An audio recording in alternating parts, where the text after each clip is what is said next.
What a couple of days it's been. Snow, snow, and more snow. A prolonged weather event hitting the region. Nova Scotia and some areas, including Cape Breton, potentially looking at record snowfall amounts. And Prince Edward Island was not spared the snowfall. Very pleased to be joined by SaltWire's Stu Neatby over in the Charlottetown office. Stu, you've been out around Charlottetown today, taking some pictures, video, etc. Yep. First of all, how are you doing? How's your situation around the house, etc.? And what's it like out around the capital city of Charlottetown today? Oh, I mean, I'm fine. Thanks for asking. But yeah, I mean, like downtown Charlottetown, like all of the region really it's a mess, right? Like, I mean, the snow drifts are probably not as high as you'd find in other regions, but visibility is, you know, pretty terrible overall. I mean, downtown Charlottetown is passable, but generally, I mean, if you're walking around, most people pedestrians be walking in the middle of the street. Very little of the sidewalk is plowed. There's drifting, there's bad visibility. So generally most services on Prince Edward Island, from schools to government offices, have effectively been shut down for the day. A lot of businesses are pretty much closed. So yeah, I mean, like I said, it's a mess. I mean, the authorities for about 2 days now have really been warning people to stay off the roads.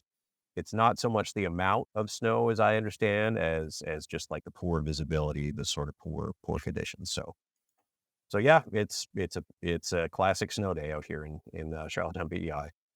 And I know that your beat that you cover so well is the political realm, Well, and something kind of rare has taken place. What can you tell us? yeah, so we were due to have a by-election in Borden-Kinkora, which is sort of the district that includes the Confederation Bridge.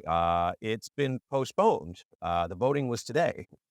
This could be kind of a consequential by-election. It was triggered by the resignation of Jamie Foxx, who has decided to run for the federal Conservatives in the next federal election. And so you have, of course, in the middle of it, kind of a bit of a health care controversy. The main hospital that serves the district, Prince County Hospital in Summerside, its critical care services have been kind of reduced in recent months. There's a lot of anger around that. There's a lot of concern. So it's very possible that the progressive conservatives, who are still very popular, might not win this. They might still. But I mean, either the Greens or the Liberals have a shot of maybe winning another seat. If if it turns out to be the Greens, it would mean that there are 3 Green seats in the PEI legislature and 3 Liberal. Means it's unclear as to who would form the official opposition. So the voting will take place tomorrow. We'll see kind of how that affects voter turnout, but this is generally something that's almost unheard of in PEI elections. Like the elections PEI staff, they talk about the day after the day of Hurricane One, they had an election in 2003, and it went ahead. People were counting ballots by candlelight. Turnout actually in that election was actually pretty high. So the fact that they have moved an election is something that doesn't really happen very often in PEI. You never know things that are going to be affected by big weather events like this. And as you said, a pretty rare situation with having an election that was called, the writ was dropped for a Yep. specific day. That's been moved. And final thing before we let you go, Stu, as I say, you're right there in Charlottetown. Mhm. You've got a finger on the pulse of what's going on.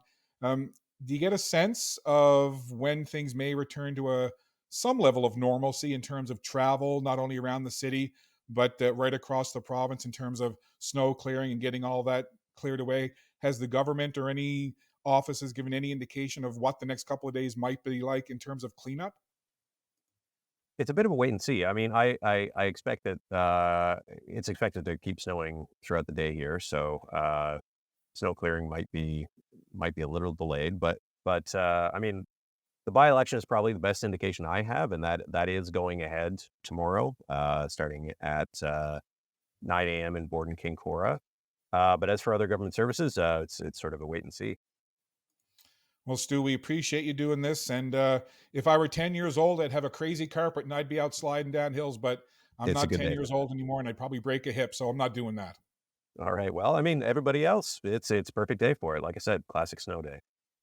It is indeed. Well, we appreciate your time and we'll look forward to seeing the results of that by election. Thanks for doing this. Take care. For sure. Thanks, Scott.